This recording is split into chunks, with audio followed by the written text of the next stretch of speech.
শুরুতেই জানিয়ে দিব আজকের গুরুত্বপূর্ণ সংবাদ বাংলা সংবাদ। জানাবো বিডিআর বিদ্রোহের দিন কি ঘটেছিল, সাবেক সেনাপ্রধানের বক্তব্য। এবার জানাবো হাসান মাহমুদের পালিয়ে যাওয়ার গুঞ্জন এবং সর্বশেষ জানাবো গুলি করে কিশোর আব্দুল মোতালিবকে হত্যার ঘটনায় 7 দিনের রিমান্ডে শাহজাহান খান। এতক্ষণ শুনছিলেন সংবাদ শিরোনাম, এখন থাকছে বিস্তারিত। 2009 সালের 25 ফেব্রুয়ারি বিডিআর বিদ্রোহ হয়। সেদিন নরকে পরিণত হয় রাজধানীর বিডিআর সদর দপ্তর। মাত্র 36 ঘন্টার ব্যবধানে 57 জন সেনা কর্মকর্তা সহ মোট 74 জনকে হত্যা করা হয়েছিল এ বিদ্রোহে। বৈষম্যবিরোধী ছাত্র আন্দোলনের মুখে সরকার পতনের পর পিলখানায় বিডিআর বিদ্রোহে 57 জন সেনা কর্মকর্তা হত্যাকাণ্ড নিয়ে এই প্রথম মুখ খুললেন তৎকালীন সেনাপ্রধান মঈনুদ্দিন আহমেদ। গতকাল বৃহস্পতিবার মঈনুদ্দিন আহমেদ তার নিজের ইউটিউব চ্যানেলে সব কিছুই তুলে ধরেছেন। মঈনুদ্দিন বলেন, বিডিআর বিদ্রোহ ঘটনায় আমি যখন তদন্তের আদেশ দেই তখন আমাকে বলা হয়েছিল সরকার এই বিষয়ে তদন্ত করছে। তখন আমাদের এর প্রয়োজনটা কি? এই তদন্ত করতে সরকারের কাছ থেকে যে সাহায্য প্রয়োজন তা আমরা পাইনি। সাবেক সেনাপ্রধান বলেন, সেনাবাহিনীর তদন্ত কমিটির নেতৃত্ব দিয়েছিলেন লেফটেন্যান্ট জেনারেল জাহাঙ্গীর আলম। তিনি কাজ সঠিকভাবে সম্পন্ন করতে পারেননি, কারণ অনেকের জেলে ছিল, অনেকে প্রশ্ন করা সম্ভব হয়নি। আমার কাছে এসে বেশ কয়েকবার তার সমস্যার কথা তুলে ধরেন। আমি আশা করি তিনি এখন স্বরাষ্ট্র উপদেষ্টা হয়েছেন। তিনি এই তদন্ত কমিটি পুনর্গঠিত করে জড়িতদের বের করতে সক্ষম হবেন। আমি সরকার গঠনের পর তাকে এ বিষয়ে অনুরোধও করেছি। মঈনুদ্দিন বলেন, সেদিন 25 ফেব্রুয়ারি সকালে 7:30টায় সেনা সদরের প্রতিদিনের মতো কাজ শুরু হয়। আমি সকালে সেখানে যাওয়ার জন্য প্রস্তুতি নিচ্ছিলাম। এমন সময় সিজিএস লেফটেন্যান্ট কর্নেল সিনহা আমার কাছে এসে বলেন, আমাদের কাছে কিছু মর্টার আছে যা সেনাবাহিনীর ব্যবহার করে না। এর গুদামজাত এবং রক্ষণাবেক্ষণ আমাদের জন্য কঠিন। বিডিআর এগুলো ব্যবহার করে। এগুলো তারা নিয়ে গেলে আমাদের উপকার হবে। তিনি আরও বলেন, এরপর আমি বিডিআরের ডিজি জেনারেল শাকিলের সঙ্গে কথা বলে তিনি এগুলো নিতে রাজি হন। আমার বিশ্বাস তিনি তখন পর্যন্ত এই বিদ্রোহ সম্পর্কে কিছুই জানতেন না। এরপর আমি আর সিজিএস মিটিংয়ের জন্য যাই। 9টায় সে মিটিং শুরু হয়। আমরা তখন ব্যস্ত হয়ে পড়ি সেখানে। সকাল 9টার দিকে আমার প্রিন্সিপাল সেক্রেটারি কর্নেল ফিরোজ রুমে প্রবেশ করেন এবং আমাকে বলেন, পিলখানায় গণ্ডগোল হচ্ছে, আপনার দিক নির্দেশনা প্রয়োজন। কিছুক্ষণ পর আমি সাবেক প্রধানমন্ত্রীর সঙ্গে কথা বলার চেষ্টা করি, কিন্তু তাদের ফোনে ব্যস্ত পাই। মঈনুদ্দিন আহমেদ বলেন, সামরিক গোয়েন্দারা তখন আমাকে পরিস্থিতি সম্পর্কে জানায়। পরিস্থিতির ভয়াবহতা উপলব্ধি করে আমি তখন সময় বাঁচাতে কারোর নির্দেশ ছাড়া আরেকটি ব্রিগেডকে অপারেশনের জন্য প্রস্তুত হতে নির্দেশ দেয়। তারা তাৎক্ষণিকভাবে পদক্ষেপ নিতে শুরু করেন, যার নামকরণ করা হয় অপারেশন রেস্টোর অর্ডার। তিনি আরও বলেন, 9:57 ডিজি বিডিআরকে ফোনে পাওয়া যায়। তিনি আমাকে জানান, দরবার চলাকালীন 2 জন সশস্ত্র সৈনিক প্রবেশ করে একজন আমার পিছে দাঁড়ায়। এরপর বাইরে থেকে গুলির শব্দ আসে। সঙ্গে সঙ্গে ভেতরে থাকা সৈনিকদের দরবার হল থেকে বেরিয়ে যায়। এরপর সবই হয় প্ল্যান এবং প্ল্যান অনুযায়ী সবই চলছে।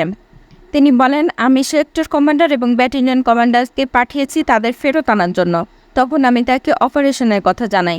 মঈনুদ্দিন আহমেদ বলেন, 9:45 আমি সাবেক প্রধানমন্ত্রীর সঙ্গে ফোনে যোগাযোগ করতে সক্ষম হই।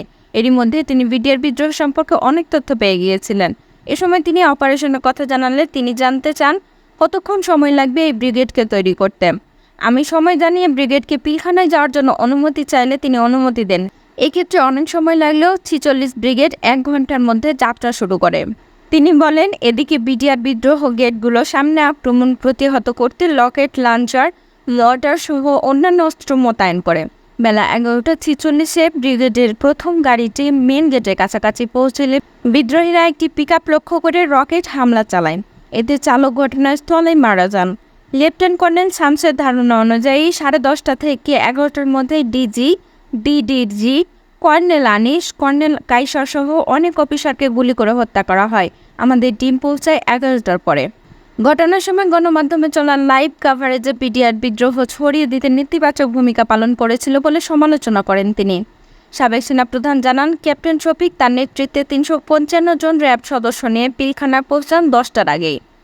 এ সময় তিনি ঊর্ধ্বতন কর্মকর্তাদের কাছে পিলখানা প্রবেশের অনুমতি চাইলেও তিনি তা পাননি। তিনি অনুমতি পেয়েও হয়তো পরিস্থিতি মোকাবেলা করতে সুবিধা হতো এবং এতে ক্ষয়ক্ষতি হতো না।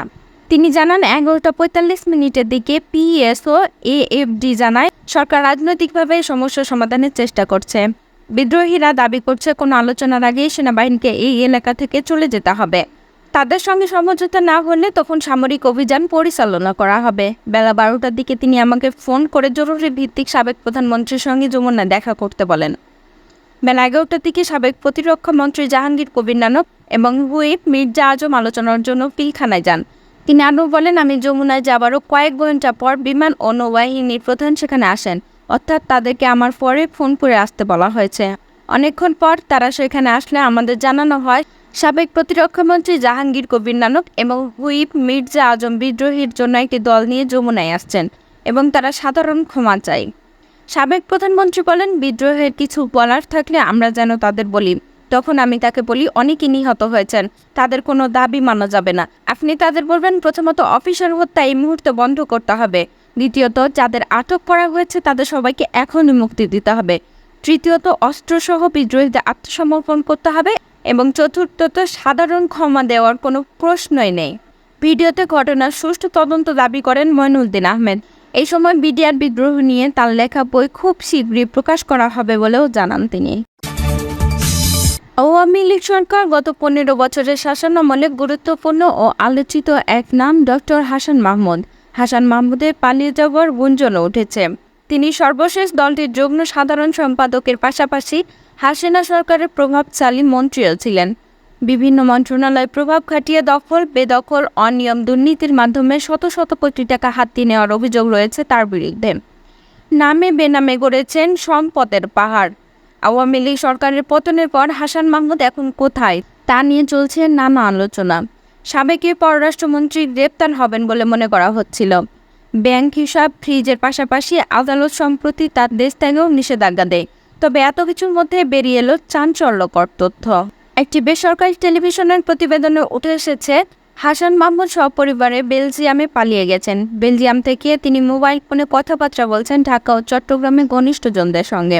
গত 6 আগস্ট ঢাকা শাহজালাল আন্তর্জাতিক বিমানবন্দরে সাবেক জুনায়েদ আহমেদ পলক ও হাসান মাহমুদ গ্রেপ্তার হন বলে গুঞ্জন ছড়িয়ে পড়ে। পরে পলককে গ্রেপ্তার দেখানো হলেও হাসান মাহমুদ ছিল নিখোঁজ। গত 14 আগস্ট বিবিসিকে বাংলার এক প্রতিবেদনেও হাসান মাহমুদ ইমিগ্রেশন পুলিশের হাতে আটক হয়েছেন বলে দাবি করা হয়েছে। এতে বলা হয়, পলক আটকের কিছুক্ষণ পরে আটক হন সাবেক পররাষ্ট্রমন্ত্রী হাসান মাহমুদ। ইমিগ্রেশন পুলিশ তাকে আটকে দেয়। এ দুজনকে সেনাবাহিনীর কাছে হস্তান্তর করা হবে বলে বিমানবন্দর সূত্র বিবিসি বাংলাকে নিশ্চিত করেছিল। এদিকে বেসরকারি টেলিভিশনের অনুসন্ধানে জানা গেছে, হাসান মাহমুদ এখন বেলজিয়াম নিনবুর্গ প্রদেশের হ্যাসেল সিটিতে তার নিজের বাড়িতে আছেন। সঙ্গে আছেন একমাত্র ছেলে ও তার স্ত্রী নুরান ফাতিমা। টেলিভিশন প্রতিবেদন বলছে, হাসান মাহমুদ ঢাকা থেকে সরাসরি বেলজিয়ামে যাননি। এমিরাতের ফ্লাইটে তিনি দুবাই হয়ে প্রথমে জার্মানির ডসেলডর্ফ বিমানবন্দরে যান গত 26 আগস্ট বিকেল 2:45টায়। সেখান থেকে সড়কপথে গাড়ি চালিয়ে তাকে বেলজিয়ামের বাড়িতে পৌঁছে দেন জার্মান শাখা আওয়ামী লীগের সাধারণ সম্পাদক মোবারক আলী ভূঁইয়া বকুল। মোবারক আলী ভূঁইয়া বকুল গণমাধ্যমকে বলেন, তিনি এখানে আছেন এবং সে আছেন, এইটুকুই আর কি। আর পরশুদিন আমাদের বেলজিয়ামে একটা মিটিং ছিল, ওইখানে উনি উপস্থিত থাকতে পারবেন না, সেটি সবাইকে আগেই বলে দিয়েছিল। উনি এখানে কারোর সঙ্গে যোগাযোগ করতে পারছেন না, কারোর সঙ্গে এই যোগাযোগ নাই। প্রসঙ্গত, হাসান মাহমুদের বিরুদ্ধে ঢাকা ও চট্টগ্রামে বেশ কয়েকটি হত্যা মামলা রয়েছে।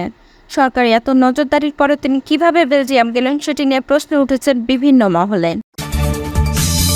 গুলি করে কিশোর আব্দুল মোতাল্লিবকে হত্যার ঘটনায় রাজধানীর ধানমন্ডি থানার মামলায় সাবেক নৌ ও পরিবহন মন্ত্রী শাহজাহান খানকে 7 দিনের রিমান্ড মঞ্জুর করেছেন আদালত। আজ শুক্রবার ঢাকার মেট্রোপলিটন ম্যাজিস্ট্রেট মাহবুব আহমেদের আদালত এই রিমান্ড মঞ্জুর করেছেন। এদিন বিকেল 4টা 4 মিনিটে শাহজাহান খানকে আদালতে হাজির করা হয়। এরপর মামলায় সুষ্ঠু তদন্তের স্বার্থে তাকে জিজ্ঞাসাবাদের জন্য 10 দিনের রিমান্ডের আবেদন করেন মামলার তদন্তকারী কর্মকর্তা উপপরিদর্শক মোহাম্মদ খোকন মিয়া। এই সময় আসামি পক্ষের আইনজীবী রিমান্ড বাতিল ও জামিন চেয়ে আবেদন করেন। উভয় পক্ষের শুনানি শেষে আদালত জামিন নামঞ্জুর করে 7 দিনের রিমান্ডের আদেশ দেন। জানা যায়, গত 4 আগস্ট রাজধানীর ধানমন্ডি থানাধীন এলাকায় ছাত্র জনতার আন্দোলনে যোগ দেন আব্দুল মোতাল্লিব। পরে তিনি বুকে ও গলায় গুলিবিদ্ধ হয়ে মারা যান। এ ঘটনায় গত 26 আগস্ট নিহতের পিতা আব্দুল মতিন বাদী হয়ে ধানমন্ডি থানার হত্যা মামলা করেন।